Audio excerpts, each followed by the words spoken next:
Las Vegas is the place to be for Feast Week with matchups in the Players Era Festival lighting up Sin City.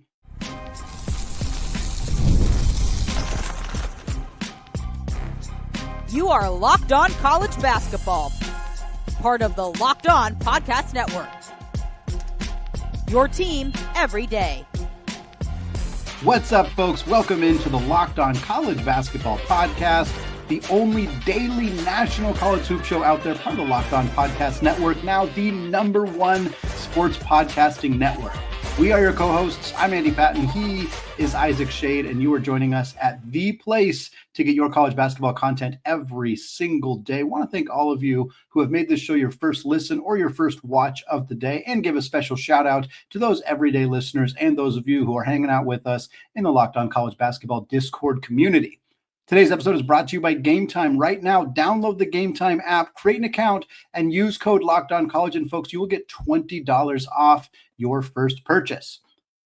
Well, we are recording this prior to Thursday night's action. We will get you a recap of Thursday, Friday, Saturday, Sunday, all the best games from the weekend coming into Monday of next week. But for today, we want to get you ready and primed and prepped for one of the most notable college basketball events of the 25-26 season, the Players Era Festival taking place in Las Vegas. There will be 9 games on Monday, November 24th, 9 games on Tuesday, November 25th. We will give you quick previews on all of those games in the first and second segments today. We're going to close out the show talking about how they are determining those matchups for Wednesday/Thursday, some potential championship matchups, who we think might win it all, which teams are most likely to go 3-0. And again, one team's going to win this championship and take home an extra $1 million in NIL money. So we're going to talk about that as well. Isaac, incredibly fun slate of games here.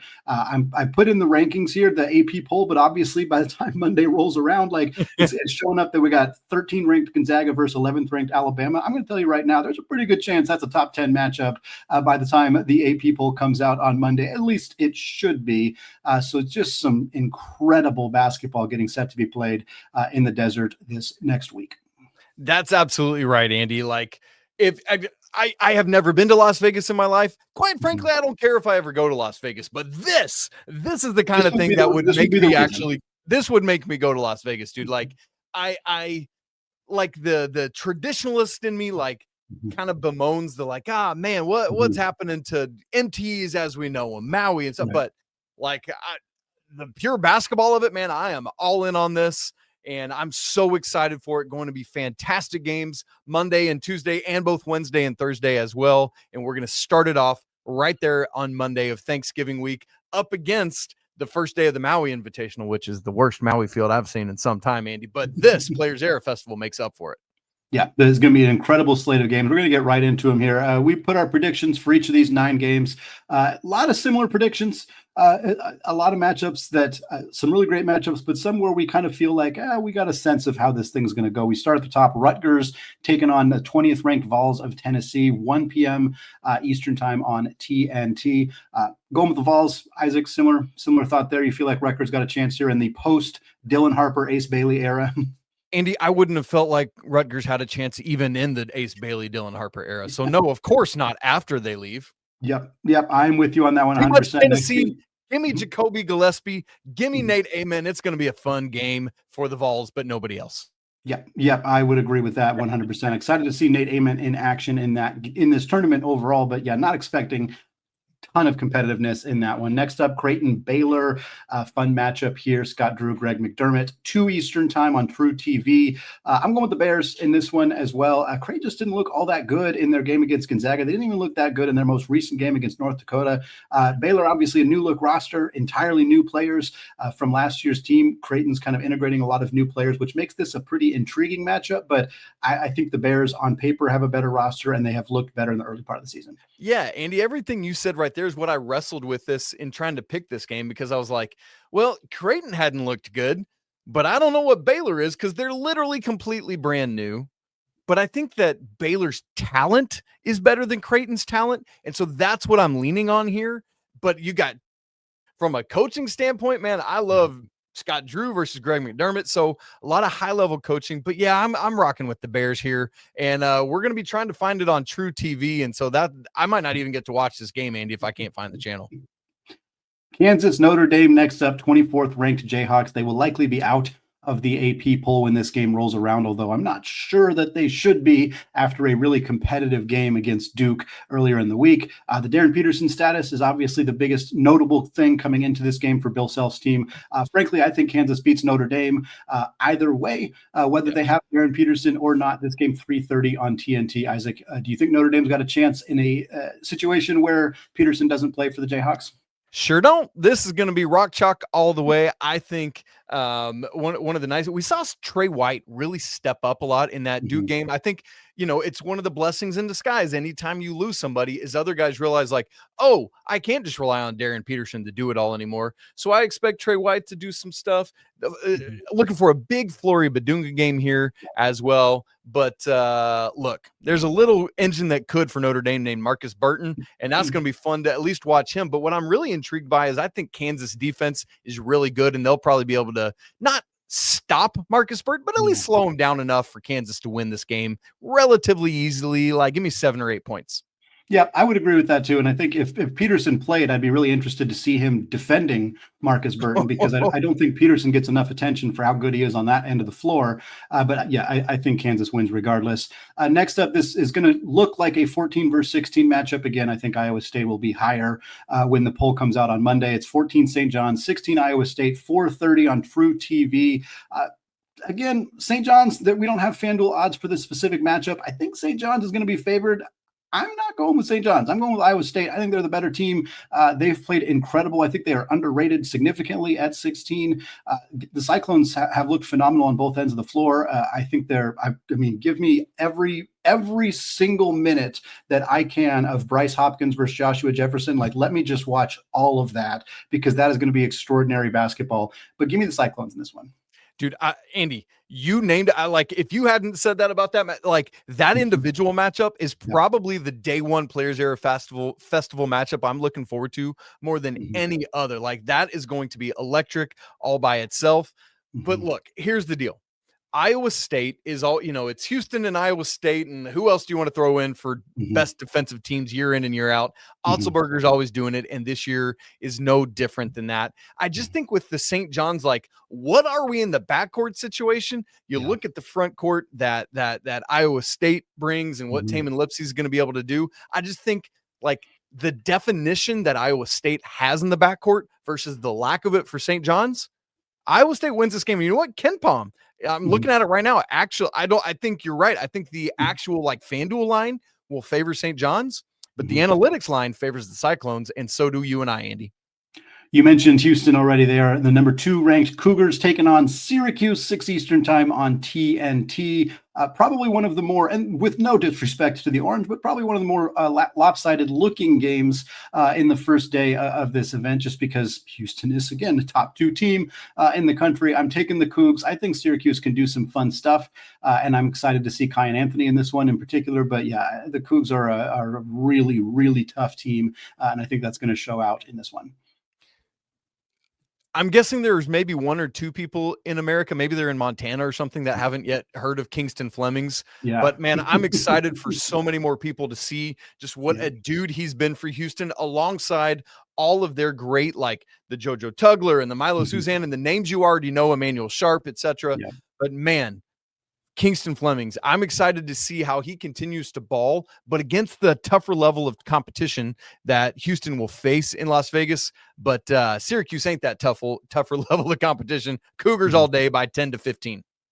Next up, 22nd ranked Auburn Tigers taking on the Oregon Ducks, 8 Eastern time, True TV. Oregon played really well in this tournament last year, but I'm going with Auburn in this one. I haven't felt incredibly confident in Auburn yet, although they played pretty well last week, but Oregon has just not looked good this season. Like, they've really struggled. They got a win over Oregon State. Great. But they barely beat Rice. They barely beat Hawaii.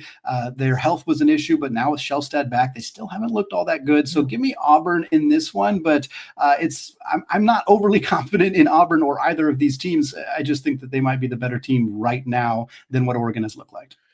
Andy, this is the first one where we're differing. I'm actually going with Oregon, and here's why. Keyshawn Hall is one of 5 players in the nation averaging 20 points and 10 rebounds a game, which is crazy town stat. He's in a boot right now, and similar to Darren Peterson, we don't know his availability. That was an injury suffered there on Sunday. Who was that? In the Houston game. And so we'll see his availability. Pettiford's been a little bit underwhelming to me so far this season. Andy, I think this is a big Nate Biddle game, and I think he's the difference, and that's why I'm going with Oregon, even though they haven't looked great. Give me Nate Biddle to win this game for Oregon. I like it. If there is going to be a difference maker in that game, I would expect it to be Biddle. Next up, again, probably a top 10 matchup by Monday. Gonzaga, Alabama, 9:30 Eastern time on TNT. You're going to want to stay up late for this one, folks. These two teams played a pseudo home and home series a few years ago, and I think both games were in the 90s. This game's going to be similar. Both these teams really good at scoring the basketball. Gonzaga's defense has looked phenomenal as of late. That's going to be a really interesting test against the best backcourt that they're going to play all season long. Labaron Philon was incredible against Illinois on Wednesday. This is the best game of the day. Honestly, I don't think it's that close. And you could call me biased if you want. If you no. You're absolutely right. It is. This is the best game of the day. This is going to be an incredible basketball game.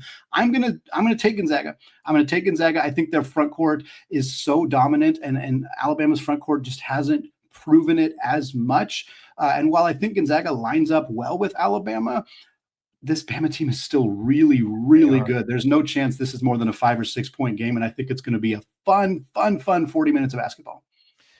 Andy, you're spot on. This is easily the best game of the day, with all due respect to St. John's and Iowa State, which to me is the second, most intriguing matchup of the day.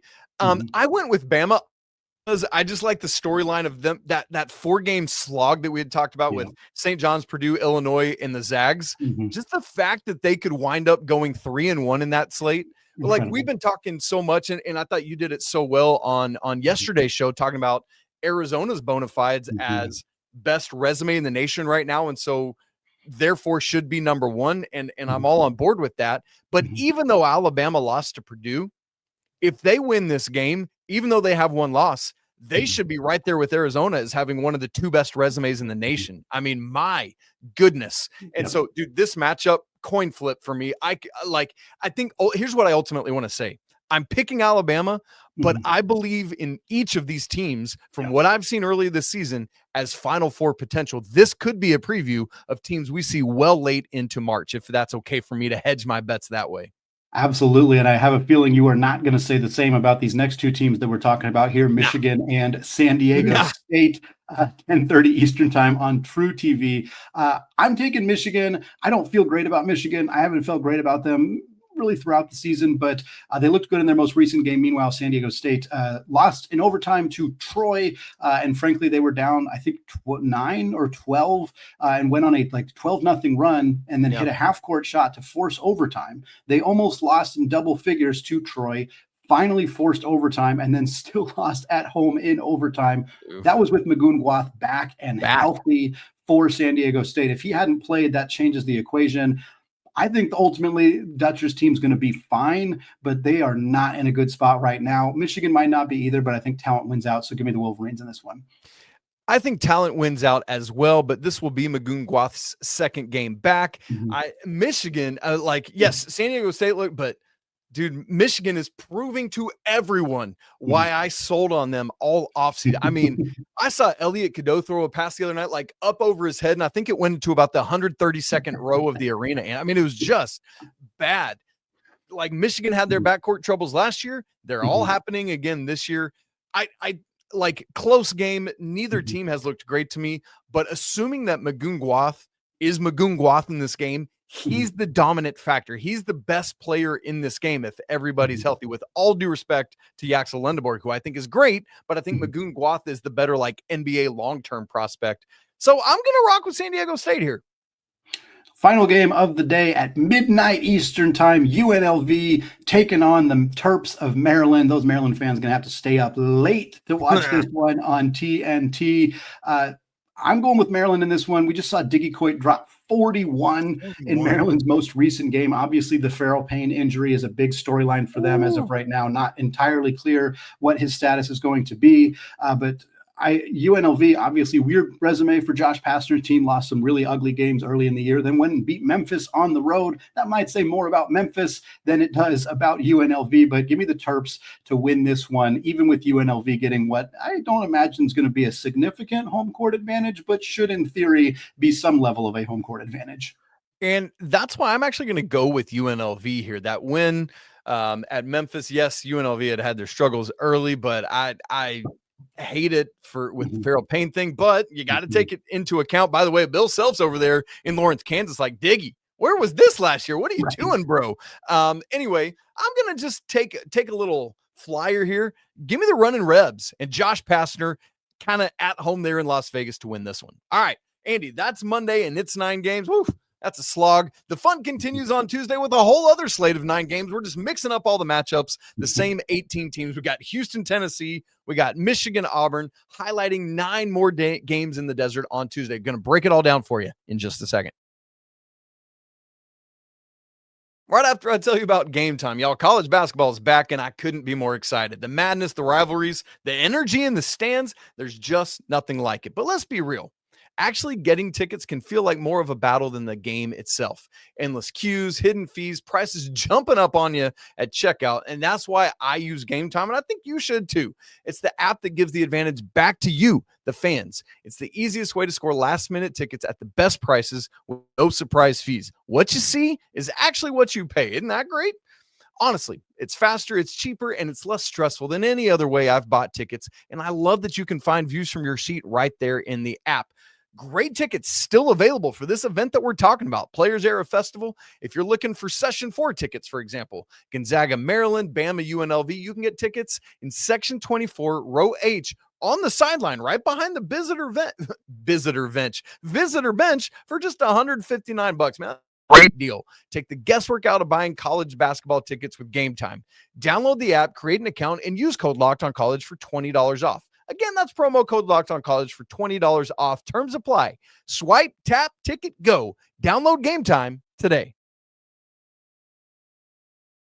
Thanks for making Locked On College Basketball your first listen or watch of the day. And thank you for making Locked On Podcast Network the #1 sports podcast network there is in the entire galaxy of the Milky Way. It's great to be coming at you. What an honor to be part of it. Andy, we got 9 more games on Tuesday. It's all the same teams. It's just all shuffled around. These games are either at the MGM Garden Grand or Michelob Ultra Arena, all there in Vegas. We're going to go chronological order again, a little more quickly than we did in the first segment, since we kind of already talked about some of the games and teams and storylines there. First game of the day, Andy, I got to be honest, kind of like, Rutgers, Notre Dame, 1 p.m. on TNT. What you got here?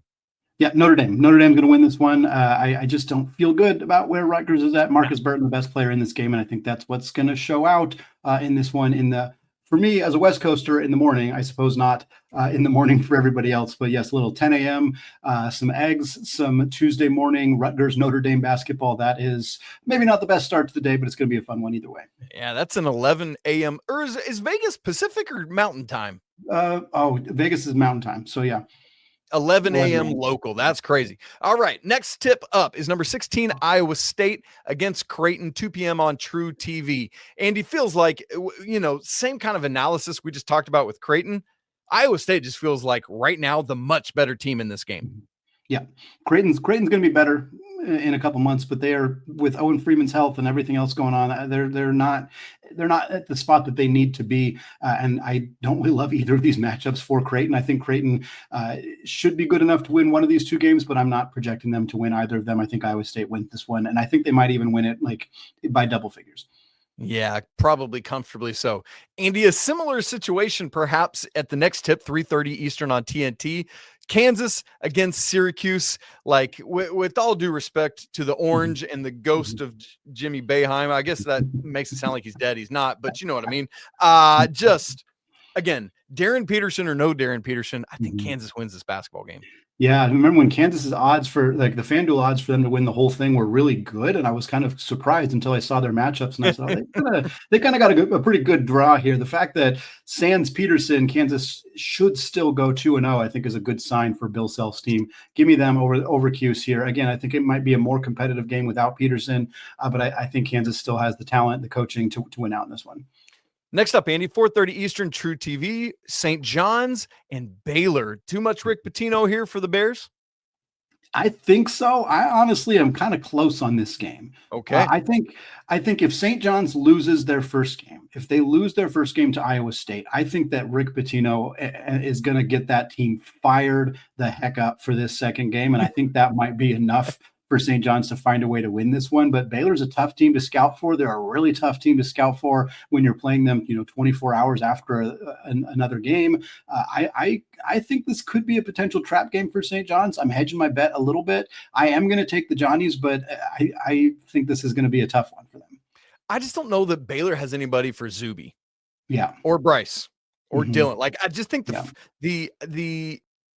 I think the St. John's front court wins this game. As much as I'm concerned overall about their backcourt, too much front court. Give me the Johnnies to win it out. All right, Andy, one of the games of the day is up next.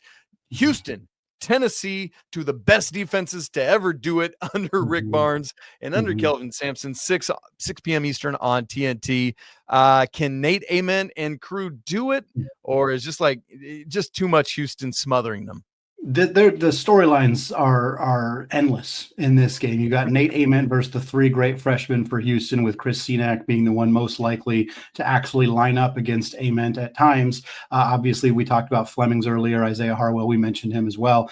I do think Houston ultimately wins this game. Again, going veteran guys, Milo Suzon versus JaKobi Gillespie, another phenomenal matchup that we're going to see between the guards. Houston's got more talent. They have a little bit more depth. I think they're going to win this one, but this is going to be, an absolute throw it out, rock fight type contest. I think it's going to be a super fun one. But yeah, the Cougs are the better team. I think they're going to win.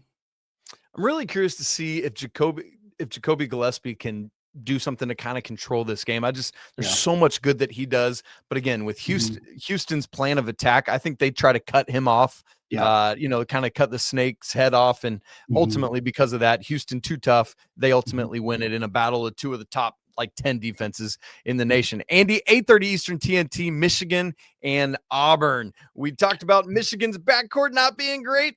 We got some real nice Auburn guards. What's going to happen? Yeah, I'm leaning Michigan in this one too. I think I don't feel all that great about Michigan, and yet I have them going 2-0 in these two games. I think the front court is enough for Michigan, especially if Auburn is banged up.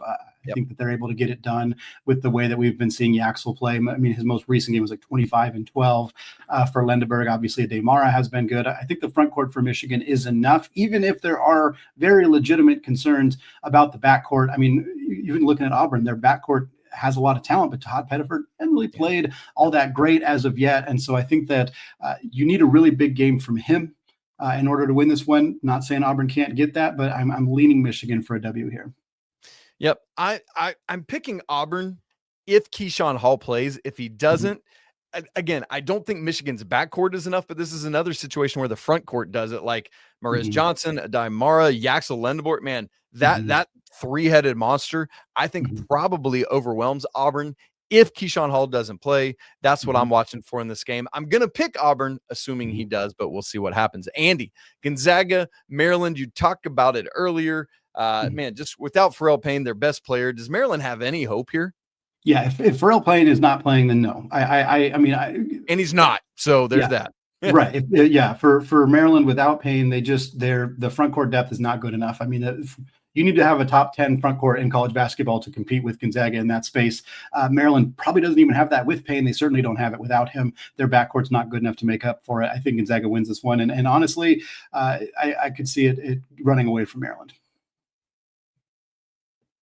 Yep, and I say that. Who knows? There's some new status stuff out on Pharrell Payne, so we'll watch that and we'll see it sounds like. Thankfully, the injury's not nearly as bad as initially feared, so we'll keep our eyes on that one. Andy, a West in Vegas, one of the last tips of the night. Oregon against San Diego State. What you got here? Yeah, I'm taking Oregon in this one. I'm really concerned about San Diego State after that loss to Troy. Again, it was Gwath's first game. I think he's going to find himself as the season goes on. But again, Gwath's advantage is neutralized a little bit by Nate Biddle, who is such a good offensive player. Biddle's also averaging 3 blocks per game. I think he's enough of a two-way talent to kind of neutralize Gwath's impact. we haven't seen Miles Byrd step up and be that big time player yet. Reese Waters has been very good for San Diego State, but I'm going to take Oregon, even if I don't feel great about where the Ducks are at right now. I think Biddle and Shellstad are enough to get them through this game. All right, Andy, I'm going San Diego State in it here. I don't feel strongly either way about this one, if I'm being honest. Like, I feel like I don't have a good read about this team. I picked both of these teams on Monday in a different kind of, choice. I'm going to go with San Diego State here, which means I got the Aztecs going 2-0, which I would not have guessed coming into this, but there we are. Andy, last tip of the night, UNLV, Alabama. I think Passner's going to run into some Hall & Oates and have some problems here. Yeah, the running Rebels are going to get outrun here by the Crimson Tide. I feel pretty confident in that. Give me Bama by a lot. Especially if Bama loses to Gonzaga, they're going to come in with a bit of a chip on their shoulder. They're really not going to want to go 0-2. I think that Bama is going to run through UNLV in this one. Give me Bama by 15 plus. Yeah, no other analysis needed, Andy. Just keep us trucking there, Bama all night long. Well, who's going to win the whole thing? I think that's the big question. And also, how are we even going to determine who these final matchups are? We're going to talk about that. We're going to give you our thoughts, our predictions, some matchups that we're really hoping to see on day 3/4 of the Players Era Festival and what it means for the future of MTEs. We got all that and more coming up here in just a second. But first, folks, college basketball and the NBA are back in action, and there's no better place to get in on that action than at FanDuel, the official sports betting partner of the NBA. And even if you missed the start of a game, or if you just want to ride out the hot hand, FanDuel has live bets on everything from who's going to score next to predicting those fourth quarter comebacks. And you can even combine your live bets into a same game parlay for a shot at a bigger payout. It keeps every game more exciting, especially when your team's the one making that late push. We're about to give you the odds for every team in the Players Era Festival in terms of their chances to win the whole thing. But instead, I also want to talk about Friday's slate. Super exciting game between BYU and Wisconsin in Salt Lake. The Cougars favored by 3.5. Can they get back in the win column with AJ Debinsa? Going to be a super fun one again in Salt Lake. And right now, new customers, FanDuel's giving new customers $300 in bonus bets when your first $5 bet wins. So folks, head to FanDuel.com to sign up and play your game with FanDuel, the official sports betting partner of the NBA.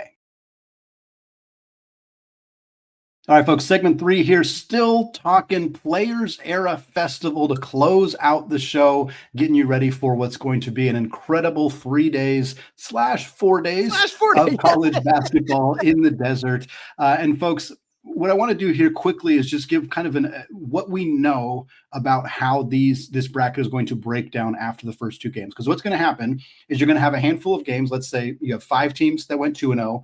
You have 5 teams that went 0-2, and then you have 8 teams that went 1-1. For the record, I calculated Isaac and I's predictions. That's what we both had. Different teams, but that is what we ended up having. So you're then going to have to figure out how to match all those games up. One of the 2-0 teams is going to play a team that went 1-1. That's just how it's going to have to work. And they're determining that. This is an article that was written by Matt Norlander back in June. He says, quote, with only 2 game results to determine who gets to play for the championship and the inevitability of more than 2 teams being 2-0 by the end of Tuesday, point differential, total points scored, and points allowed will all affect the tally and serve as tiebreakers. That's not a ton of information to go on. It's fairly vague.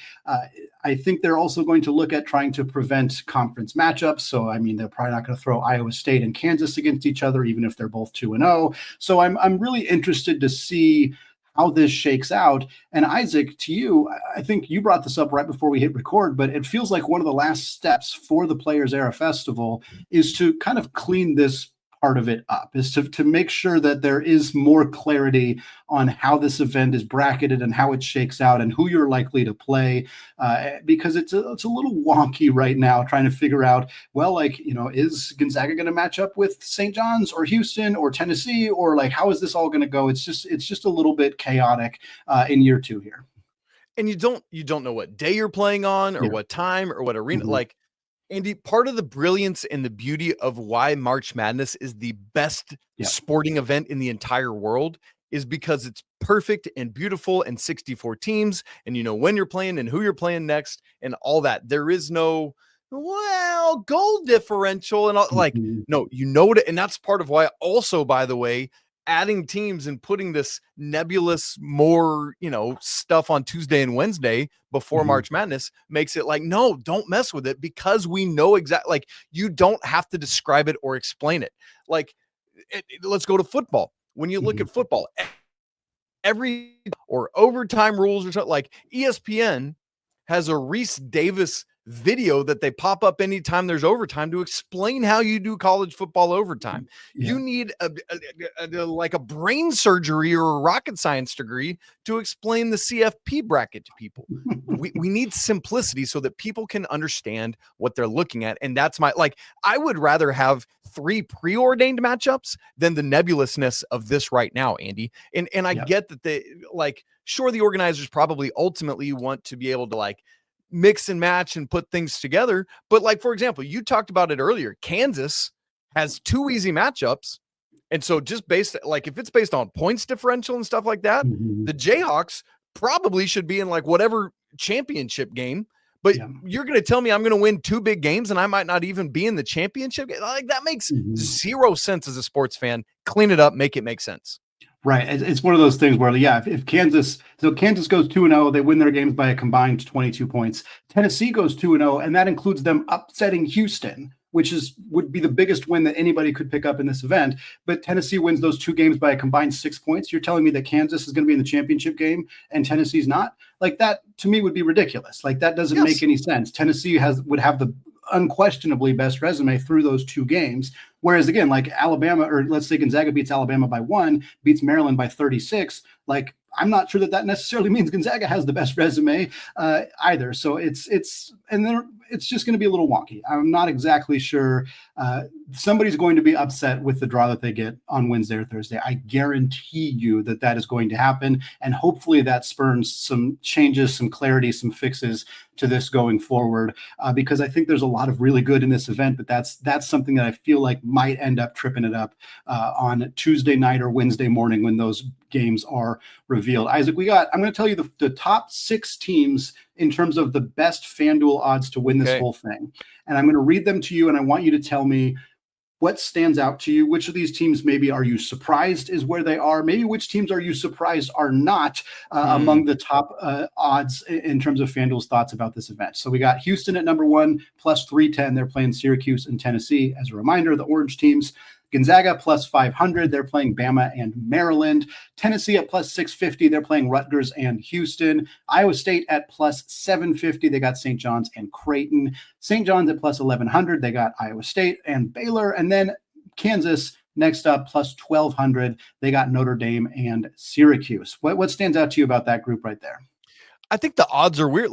Again, we don't think that this right now, especially without Darren Peterson, is a great Kansas team, but simply based on who they're playing, they should have the best odds, right? Tennessee having the 3rd best odds, but they're playing Houston. No, that obviously the Rutgers matchup, that should be cake for Tennessee, but Andy, unless there's something wild that happens, Tennessee is going to lose to Houston. They should not be the highest in these rankings, right? For example, Alabama is a bit further down. Why? Because they're playing Gonzaga. That makes sense to me, right? But Gonzaga is 2nd in the odds, but they got to play Alabama and then Maryland. Gonzaga should truck Maryland, but just because of Gonzaga playing Alabama, I don't think either of those teams should. I think just by virtue of the toss-up between Gonzaga and Alabama, I think Bama's in the right spot, but I think Gonzaga should be a little bit lower. It just and I feel like the odds makers are so always on with this that it's that kind of stuff that doesn't make sense to me. Yeah, it's odd to me. Again, Bama's second game is UNLV. So if you figure Gonzaga's got a great chance to beat Maryland, Alabama's got a great chance to beat UNLV, and you figure the matchup between the two of them is a toss-up, it's very weird to me that they are very far apart in their odds in terms of winning this whole thing. I am surprised. I mean, we'll see. Maybe FanDuel's going to have a really big line for Gonzaga against Alabama, which would surprise me as well. Looking at some other things, again, Bama being as low as they are definitely stood out to me. Auburn's very low, plus 3,000. Oregon and Michigan are both pretty winnable games for Auburn in my mind. Yeah. Michigan's odds are a little higher than I would have them, but I think San Diego State and Auburn, they could have certainly gotten a worse draw than that. It made me chuckle on FanDuel, and this will probably change even maybe by the time you're listening to this, but they had odds for 17 of the 18 teams, and they just did not have odds for Rutgers, which I mean, I get it. But again, if you're going to give UNLV plus 15,000, you could probably toss Rutgers at plus 25K and be fine. But they were like, no, we're not even going to give them that. Dude, yes. Like the fact that UNLV has that's mind-bogglingly crazy. But and then Andy, like, going back to our first part of the conversation in this segment, I would love for us to be able to make predictions on who's going to win the championship of this team. But like, that's part of the issue too. We can't, because we don't even know how to like predict how they're going to put that together. And so it's like, I think this team's going to win 2 games, but they might be in the 37th place game. So I don't know what's going to happen. Yeah. Looking at our predictions, both of us had 5 teams that we thought were going to go 2-0. We had overlap with 3 of those teams, which would be all Big 12 teams. By the way, Houston, Iowa State, and Kansas are the teams that both of us had going 2-0. So in theory, we're probably picking out of that group. I had Gonzaga and Michigan as my other teams. You had San Diego State and Bama as your other 2 teams that are going 2-0. Interestingly, I had San Diego State going 0-2. You had them 2-0, and we flipped that with Michigan. Just kind of a funny thing there. But yeah, I mean, I think Houston's probably going to be they're the odds-on favorite. They should be the favorite. They're the team that is most impervious, I think, to losing a mythical third game to whomever it ends up being. Like, they're more matchup proof than I think a lot of other teams are. So I would probably say Houston. I think Iowa State has a pretty good chance. And again, I think Kansas, there's a reality where Kansas is 2-0 and they're getting Peterson back. Like, if that happens, oh goodness, like, we're in a really good position for Bill Self's team. But yeah, I think Gonzaga has a chance. I think Alabama has a chance, whoever wins that game. But it's really hard to make any concrete predictions without knowing what those matchups might look like. And that's why it needs some updating to this thing. Obviously, they're going to add a bunch of teams next year again for Players Era Festival. We'll see if they can clean this up and make sense of it for us. Andy, we're heading into Feast Week. It's going to be so much fun. As always, Andy and I'll be with you next week, all week long. Even though it's Thanksgiving week, we want to make sure you get all the information from all the various MTEs going on, even the confusing ones like Players Era Festival. Man, going to be hopefully on Monday also. We're recapping a Texas Tech Purdue game. It depends on what happens in Baja Mar games on Thursday, which you know the results of by the time you're listening to or watching this. You guys, if you haven't subscribed to the show on video or audio, do it now so you don't miss a second of Locked On College Basketball. If you haven't joined our Discord, why not, man? You're missing out. It's great content. We'd love to hang out in there with you. Links in the show notes. As always, apologies to the Lawyer family. Cheers to the Wild Popes as he hopefully builds, I don't know, that poor guy. He's in his feels right now. Shouts to the McBruins. We'll talk to you again on Monday, but until then, peace.